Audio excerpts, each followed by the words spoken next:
Are you ready to embrace a healthier, more vibrant life? Look no further than With Joy, a transformative movement and nutrition program that goes beyond the ordinary. With Joy is not just a program, it's a movement. We believe that true wellness encompasses mind, body, and spirit. Our approach is rooted in compassion care, tailored to each individual. We're here to elevate you to a place of health, wellness, and healing. Whether you're a seasoned athlete or just starting your fitness journey, we've got something for you.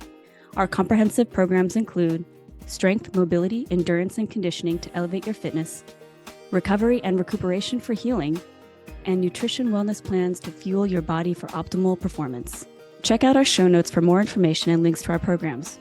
Join the With Joy movement today and discover a whole new way to thrive. Hi, I'm Joy Han Silva. And I'm Laura Han Segundo Collins. And welcome to Hanacity.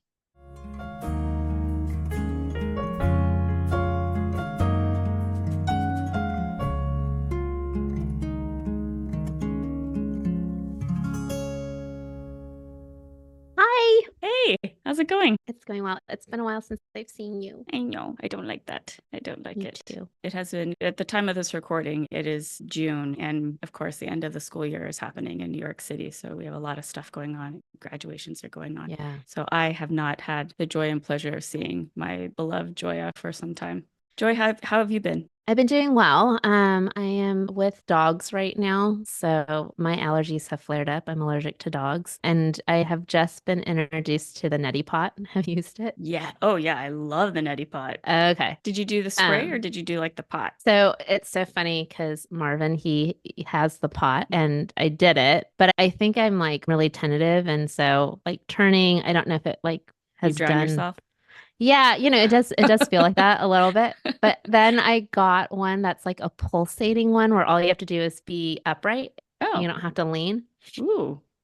But that's also Fancy like, Netapot. well, and it's powerful. So it's just, you feel like you're drowning even more.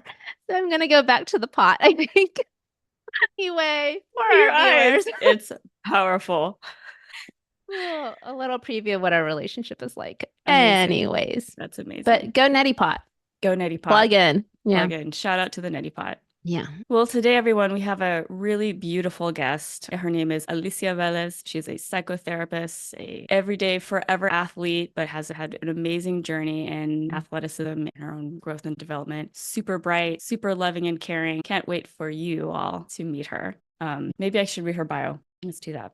Alicia Velez was a monster center, considered the Shaquille O'Neil of the 5th grade CYO girls basketball team. Soon thereafter, her growth spurt ended, and she pivoted to more of a Ray Allen style, hanging out at the three-point line, draining buckets. Despite being vertically challenged, she has competed in organized sports throughout her life, including lacrosse, AAU basketball, and college rugby, where she earned the nickname Speedy for her elusive and crafty footwork. Despite suffering multiple injuries throughout her athletic career, Alicia continues to challenge herself physically by eating mountains for breakfast in her new home of Boulder, Colorado. She believes in the healing power of movement at any age and that our bodies are strong and resilient. Alicia has had her own private practice therapy, where she serves athletes in Colorado and New York. As a psychotherapist, she is dedicated to helping instill hope and inspiration to fellow injured athletes recovering mentally from the devastating blow of injury. In addition to exercise, she enjoys live music, travel, and giving her dog belly rubs. Without further ado, Alicia Velez. Welcome, Alicia! Hello. Thank you for having me. Oh my gosh, it's an honor to have you. So happy you're here. As we do with all guests, maybe you could kick it off by telling us about your sports history. Where does it start? Okay. Starts with dad and being a little kid in the backyard, just kind of playing catch, hitting balls and shooting hoops. It translates into getting confidence in school from this. I want to preface it with, I was a shy kid, firstborn, which he may have thought I was his son at times. But I grew up in a very white suburb and I'm second generation Puerto Rican. So I didn't always have friends, didn't always see people who looked like me. And it was hard to fit in at school. And so I think kind of these early memories with my father really helped give me confidence. I started to notice I was good in gym class. I could get awards at the physical fitness test and win ribbons during field day. And lo and behold, this kind of shy little girl who was an only child at the time. My brother came 12 years later, but came home one day in second grade with a flyer asking my parents if I could play lacrosse. They grew up in Brooklyn. There's no lacrosse in Brooklyn in the 70s, 80s. They were like, what is this? But that's to speak to how much confidence sports had given to me. I was really feeling self-efficacious. I felt like I could do something that I didn't know how to do. And so I picked up lacrosse. I was the only second grader on a team all the way up to sixth graders, but I had a really good time. I felt good in my body. It was fun. So I could be pretty good at these things. And, by fourth grade, I'm a bit overscheduled playing soccer, softball, swimming, basketball, lacrosse. So my parents are like, you got to pick one. So because my dad played basketball kind of fell naturally. And again, I think if you saw my bio, I was like a monster back then. I was the same size now in fourth grade, which was a big kid. And so it felt commanding on the basketball court back then. But from fourth grade to about 12th grade, I ended up playing very competitive basketball. You kind of start in CYO, Catholic Youth Organization. From that, you graduate to playing AAU, Amateur Athletic Union. And for anybody who knows, who's made it to the pros, who's played D1, AAU is your place where not only do you develop, but you kind of start getting scouted too. You're doing it 3 times a week at practice and traveling because you're playing for a region. And so kids are coming from all over to go to practice. Weekend tournaments, and you're traveling for tournaments on the weekend. Again, you're trying to compete within your region. Hopefully you win your region. And if you win your region, you go to nationals playing against all 50 states. And so that's what I was doing pretty much from 5th grade through junior year, at which senior year, you start playing varsity. I started in sophomore year, but it becomes your life. Your teammates are your sisters. Their parents become your honorary parents, and that's everything. And then when you're not playing, you're going to camp. You're going to camp with kids from all around the world who are also hoping to play D1 ball or play some sort of college ball. So it's pretty competitive, a big time commitment, a lot of energy invested, time, money for sure. And unfortunately, that's when sport transitions into kind of being something for somebody else, where performance anxiety starts to set in, where it becomes super goal oriented. And that joy that you initially had, that confidence that you initially had from being able to move your body and execute and feel good just gets smaller and smaller. Yeah. It also drove a bit of a wedge in the relationship with my father, this man who introduced me to something that was so great. Now it kind of became about him sometimes trying to live vicariously through me. So by senior year, burnout, I think, many athletes are familiar with kind of getting to that point where the sport no longer is about the sport, but has taken on all these other amalgamations of other people's dreams, of other people's hopes, wants, wishes, and desires, and it loses its initial magic. I was considering playing college ball on a D3 level, but instead I chose to go to a different school where they had already kind of made their decision on who they were taking on their team. But I felt more comfortable there when I visited the school and just thought overall, in terms of academics and social development, it was going to be better for me. But it's been part of who I am. Like it's part of my identity. It's been part of my being. So I found my way on the rugby team. Again, all 5'2" of me, like 110 pounds, found myself on the rugby team where It's amazing. trying to wrap and snap people's legs on tackles who were probably 6 feet and, twice my size. But, that's kind of part of being an athlete, is like this mental toughness and the strength and overcoming adversity and being like, I'm tough enough, I can do this. So I joined the rugby team and it was fun. In addition to kind of just the sport, I mean, we practiced 5 days a week. We had matches on weekends. And now I must say, give a shout out to the Boulder women's rugby team, BWRFC. They've won a few national championships. Wow. It's been pretty cool to be part of that legacy and be part of developing our team in that way.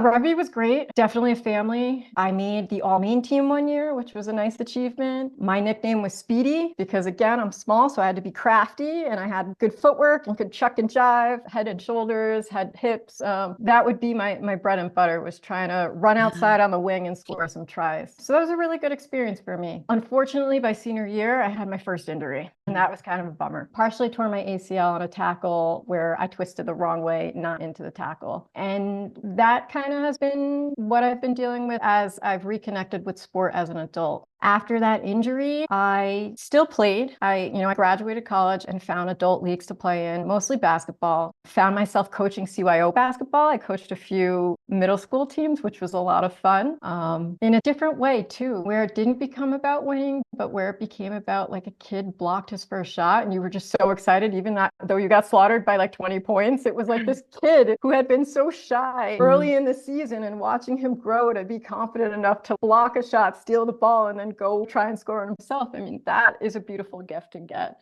So again, I played in adult leagues, YMCA, urban professionals leagues, zog sports, all that stuff. But after playing finally my partially torn ACL went, I think it didn't feel as bad as when it partially went that senior year in college. And so that kind of laid the foundation for like the mental toughness I was going to need to overcome the injury. And so luckily for me, that recovery was fairly linear. And I felt like I had the mental strength and fortitude to deal with that injury and to commit to my rehab and really make it work. When my rehab was completed, it was like my mission to prove to myself that I could get back on the court. There's always confidence issues, always fear of re-injury. There's always that trepidation and caution that comes with, oh no, is this going to happen again? But I did everything I could to make sure I was strong, and I did get back on that court. What happened for me was I started to get older, and after a couple injuries, you start thinking about the longevity of your body and knowing that movement is medicine, that movement is part of my identity and not something that I wanted to lose. So doing the cost-benefit analysis,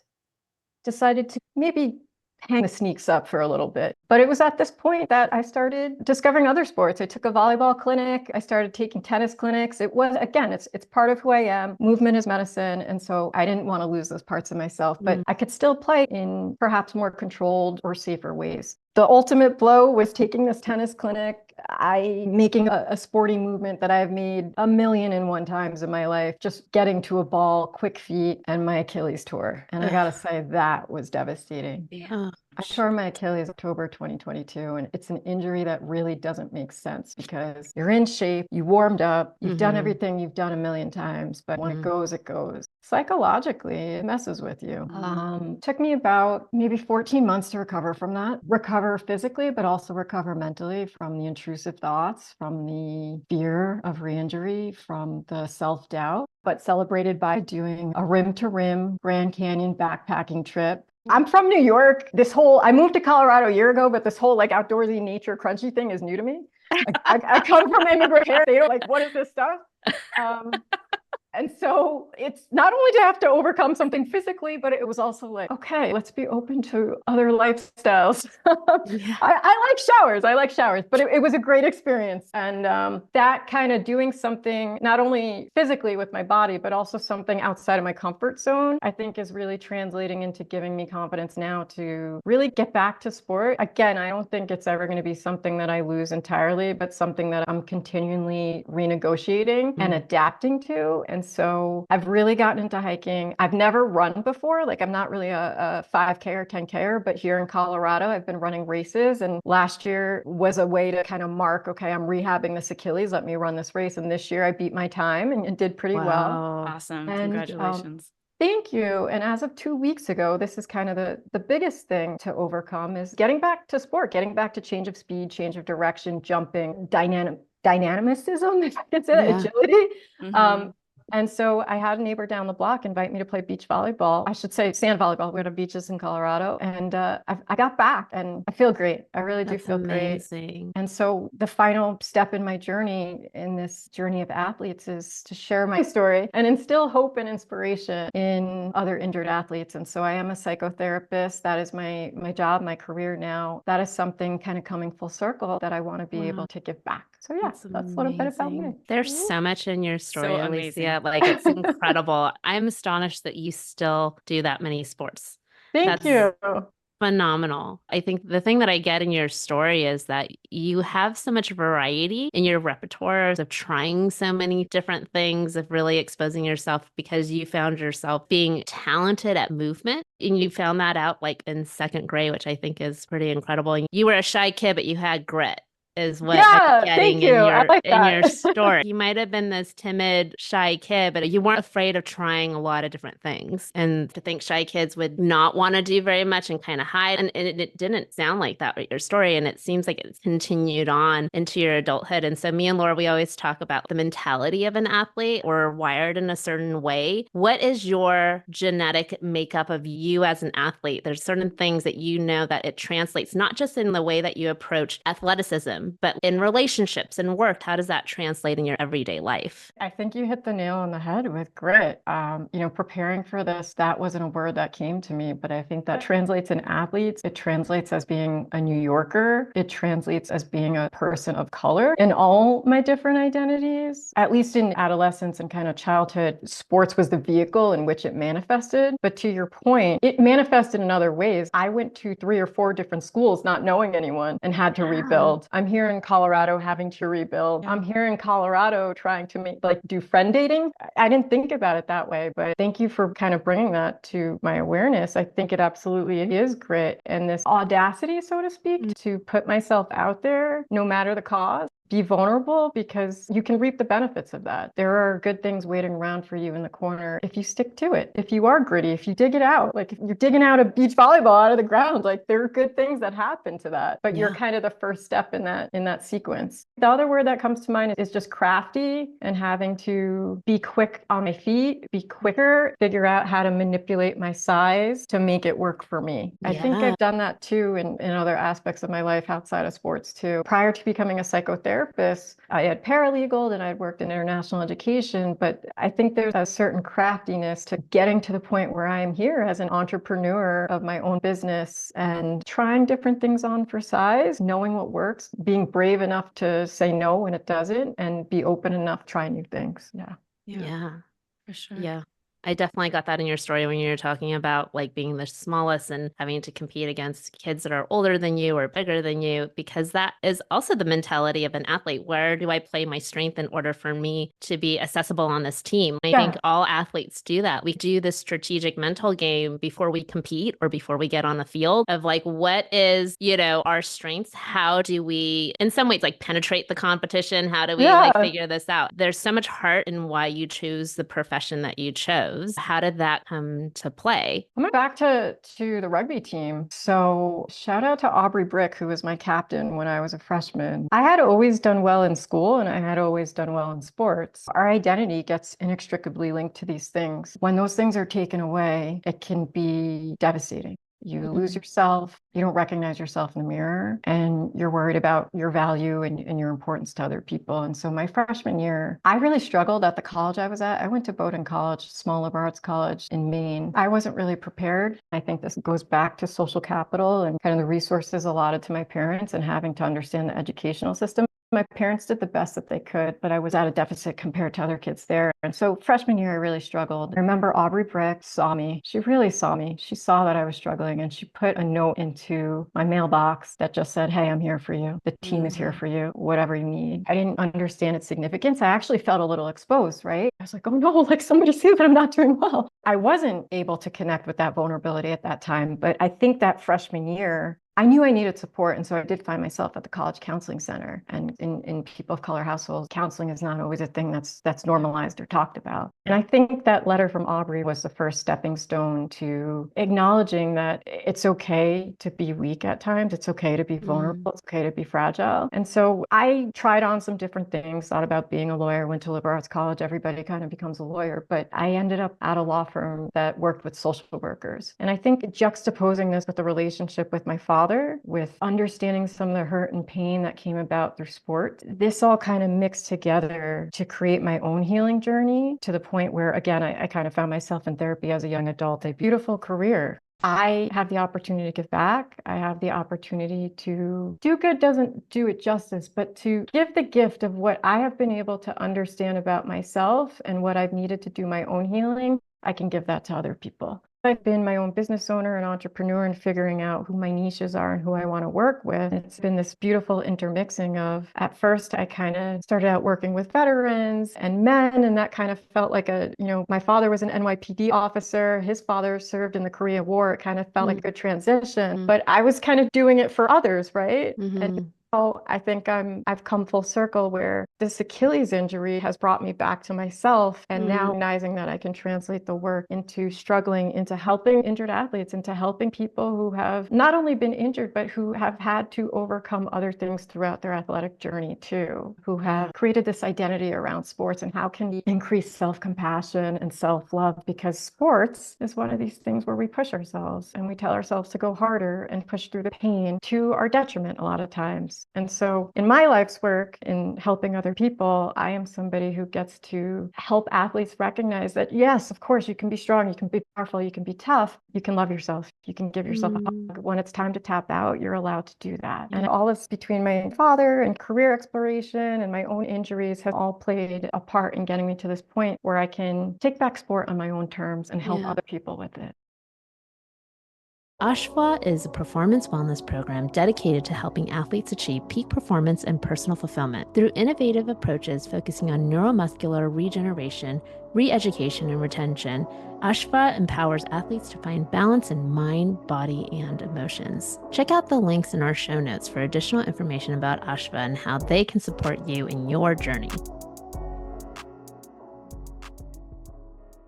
Speaking of, and say what you're comfortable with, because I hear what you're saying about when we do sports for ourselves versus when we start feeling like we're doing sports for somebody else, whether it's coaches, guardians, parents, or whoever. There's a lot of people that we take that in. We are small when they are big, and we take on their attitudes and their joy for us and their pride for us. We want to see them excited. We, as athletes, young athletes that grow up in this, that becomes part of our identity. What would you say to someone now who might be in that?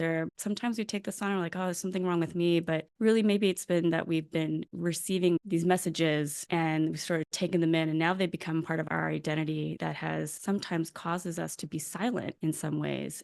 We don't recognize that we're allowed to share something and we're not, especially if it's our family. So, share what you're comfortable with, because I know it's a journey and a process. It's very personal, intimate to talk about loved ones and doing for ourselves versus doing for a loved one. For someone who's listening right now who might be going through a similar thing and it's preventing their ability to share their story, what would you say to somebody who might be in that spot that you were in your basketball career? Yeah, I think that's such a good question. When it's you and it's your family, it's the hardest person to speak to because they know your weak spots. It's almost like they know your Achilles heel, right? So if I was working with a client, I think to create some distance from that, to make them feel like it's less happening to them, I might ask it in the way of, if you had a friend going through this, if you had a teammate going through this, what advice would you tell them and how to handle this situation? So that way they start to kind of work through it in a way that feels less personal to them, where they might be able to create that distance and be able to, with an outsider's perspective, really think about how they can assertively, not aggressively, but assertively kind of combat that issue. Now, for me, I think it's been life's work for sure. My father and I have had conversations about it in adulthood, which has taken me to learn how to advocate for myself. It has taken for me to learn how to respond and not react. So maybe I would say that to a client too, and maybe we do some role plays of what that language looks like. Because I think the other piece of this too is in sports, assertive kind language is not always used. Oftentimes we get critical language of you're doing this wrong. You could be doing it this way. So again, to go back to working with a client, I would go over the difference between assertive, aggressive, and passive aggressive language and learn how to kind of assertively speak. But in my own journey, it has taken a lot of work to get to that point to have that conversation with my father. Just because you're willing to have the conversation doesn't necessarily mean that the other side's willing to come to the table. In any relationships, whether it's a parent being hard on us or a coach being hard on us, or even maybe a rupture with our best friend, I'm certainly on the side of communication, and that communication is key. I always want to set people up for success and let them know that the other party might not be willing to come to the table. And if so, you honor and respect yourself. If that person cannot give you what you need, then maybe it's time to reevaluate the relationship and if it's healthy for you, or to understand the limitations of what that person can give. I think with family, it becomes a bit more complicated because they're in our lives, we're tied to them, but then it becomes looking at that person's limitations and drawing boundaries when they continue to actively hurt you. In my own life, my father and I can still kind of come together related to basketball.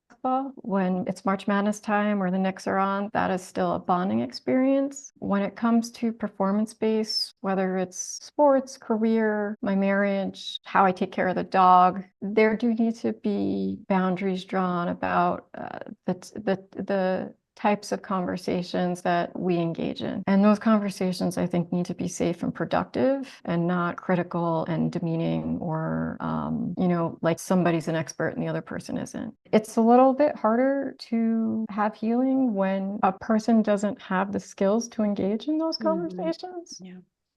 It would be my dream, and he and I have talked about this, to go to family therapy. I'm in Colorado, he's in New York. I have a brother who is in Virginia, and so it's a bit more difficult. That is where we're at right now, is I think we are still kind of healing. There has been rupture and there's been acknowledgement of rupture. I don't think full healing has happened because there isn't always trust on my side, and I gotta admit my nervous system's probably a little bit on guard around him sometimes because there was a lot of criticism growing up, a lot of berating of how I perform in games. There's also cultural elements to vulnerability and machismo and things that are much difficult to combat against. So it's a bit multifaceted. I think it's still a work in progress, and hopefully we can get there. He has said he's willing. And so, my heart of hearts, I hope we can get there. But again, as I would preach to a client, you have to know who's on the other side and their limitations. And if it's going to cause more harm than good, then there might have to be some ways to curtail that relationship.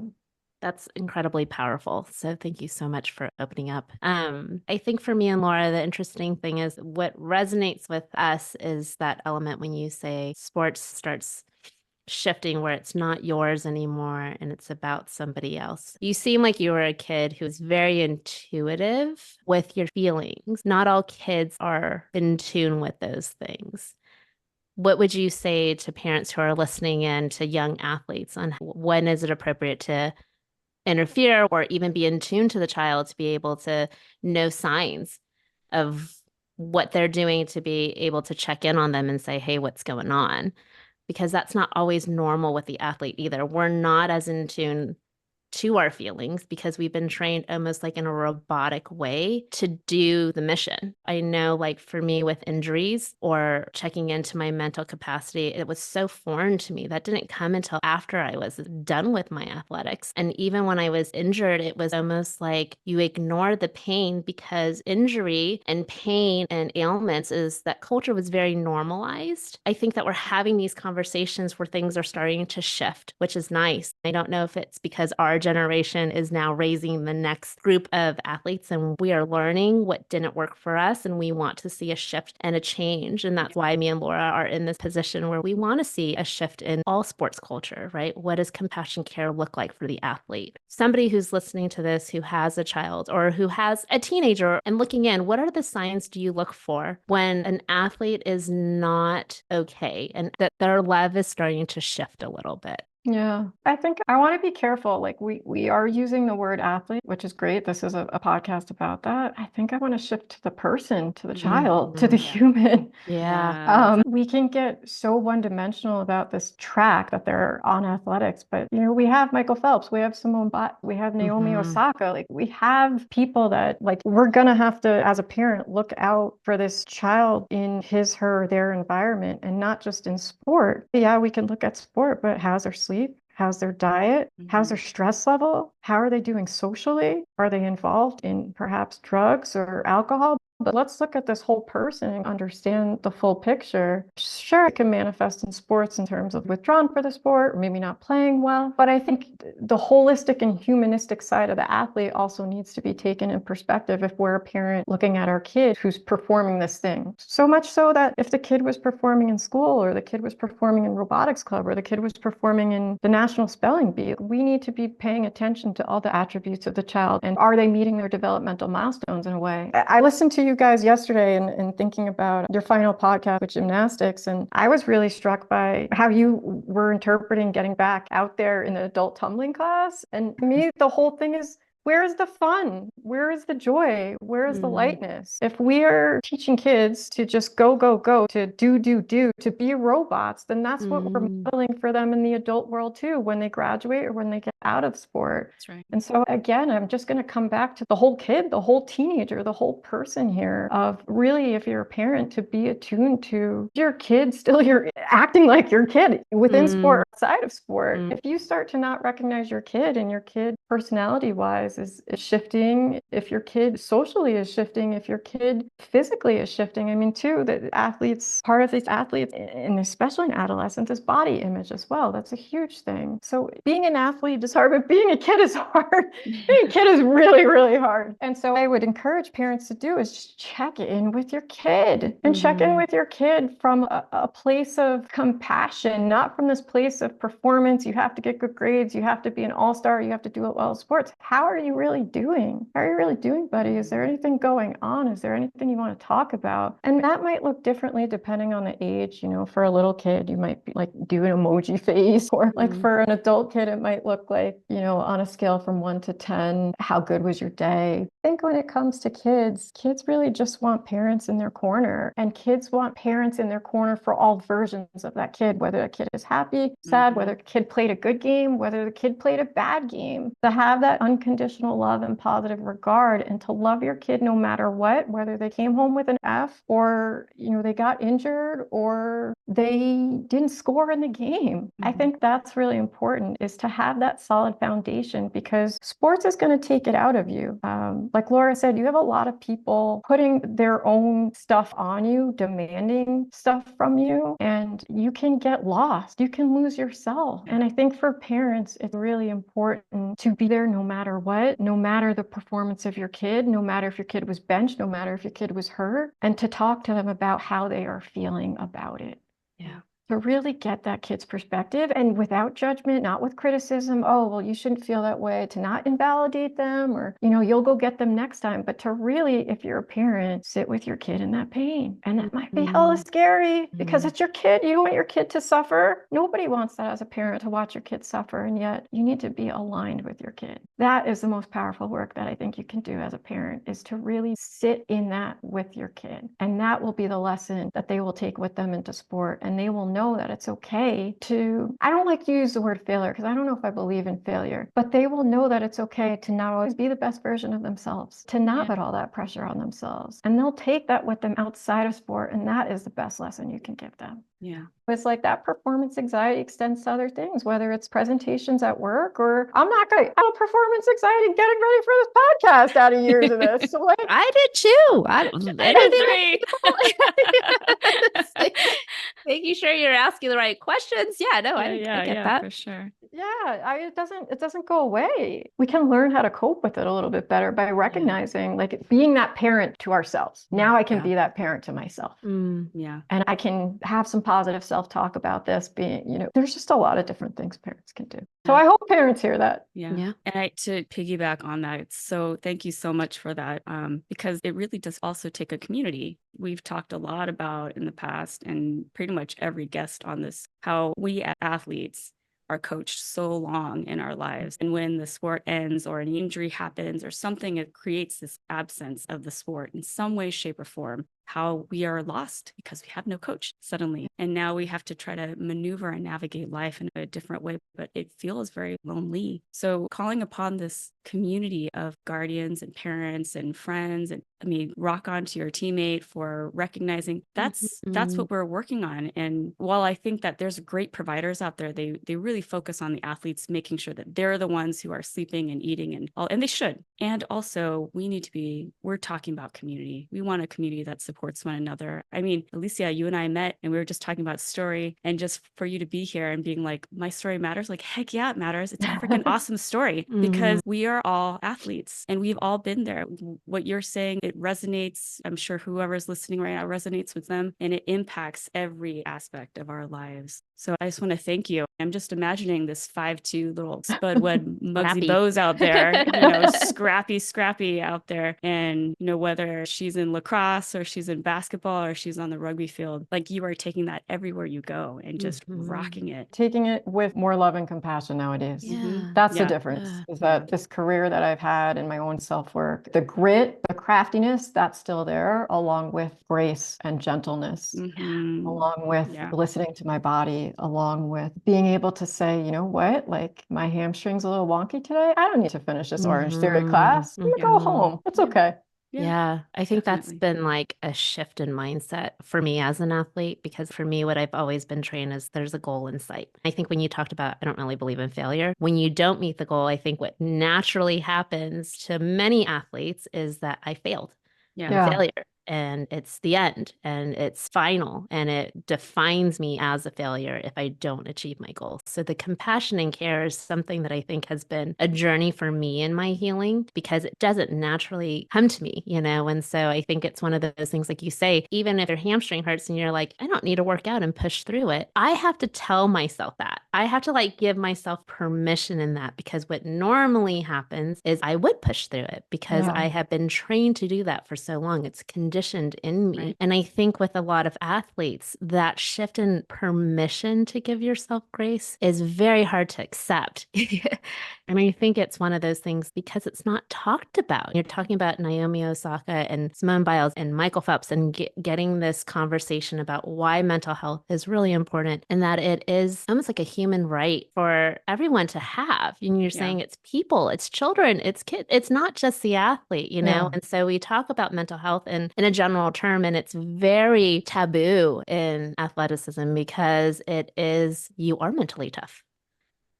That's Yeah. why you can compete. You Yeah. can shut things. You can compartmentalize. You should be able to do that, because if you don't, you cave into pressure and then you're not an athlete. It's all these things. It's almost like the antithesis of what you're conditioned to do. And we're trying to shift and break a barrier in that in a lot of ways. And so we thank people who are trying to make that shift, working with athletes and changing this culture, because it is a mountain to climb. And like Laura says, we need a community of people to join us Yeah. in this. And Yeah. so, My pleasure. I'm hoping it's my life's work. To your point, it is so ingrained. It is so ingrained. It's like cellular. Yeah. mhm. But what I think about when I think about like Michael Phelps and Simone Biles is like, okay, that was them, like in their evolution, that was a version of them. And just think about how brave Simone Biles had to be to step out of that Olympic competition and put her mental health first. I'm excited for 2024 Paris to watch her. Because to me, being able to have the extreme physicality that she has, Mhm. and coupling that with the mental health piece that she's been able to now work on and publicly work on too. I think that's another thing, is like people bearing witness to that. And like Laura said, the community, I think she's going to be a super athlete now. Yeah. I don't see what anything will stop her, because it's all out there now. She already had the physical piece, but now she's combining this mental piece and saying, this is something I struggle with and something I'm working on. I mean, I'm really excited for Paris 2024, because I think we're going to see some good stuff from her. Yeah. Yeah. Now, at the time of this recording, just for anyone who's listening, the Olympics have not happened yet. And since Joy and I are homegrown, it's going to be after the Olympics when we get this, but we are all very excited to see what's up ahead. Yeah. And that being said, also being athletes of high level, and that we've all also there's a lot of athletes, I'm sure, that are having mixed feelings about that and their own memories of not making their own Olympics as well. So I'm just holding everybody at that point and giving you all a hug out there. Even though this is after the Olympics, I'm hugging you anyway. So, Alicia, I know we're at the end, and we just thank you so much for taking this time to share your amazing story and your incredible wisdom and heart and compassion. Before we get to the little last bit, for those who are in the Colorado area, can you tell us how they might be able to reach out to you if they'd like to work with you? Oh, sure. That's a really good question. You can go to my website, aliciaveleztherapy.com. There's a consultation request form that you can fill out, also contact form. My phone number is on there. I also serve clients in New York, but go to the website. I'll spell it out for you. ALICIAVELEZTHERAPY.com. And we'll definitely put in the show notes as well. Awesome. Thank Yeah, you that so would be much. great. Thank you for that shout out. Thanks so much for having me. Very healing to be on a podcast and talk about this journey. I hope it resonates with other athletes out there. And thanks again, ladies. I really appreciate it. So our way that we end each show is, some years ago, my partner and I created this little game called Discuss, in order to not talk about children and business of life, but to just be a couple again, so to speak. I'm going to say a statement or a question, and we end it with the word discuss. Would you like to play? Yeah, of course. Okay, great. All right. Favorite binge-worthy TV show? Discuss. I think right now it is We Are Lady Parts. Discussed. Do I say discussed? I mean, if that's your answer, that's your answer. Oh, That's great. That's fabulous. Okay. Joy? Right now, me and my boyfriend are, I am rewatching. He has not watched the show, but we're watching The Bear. Oh, good one. And Oh, it's, I still haven't seen oh it my yet. gosh, Laura, you have to see it. It's Well, fantastic. We don't have that applies to this conversation too. The stress in the kitchen is real.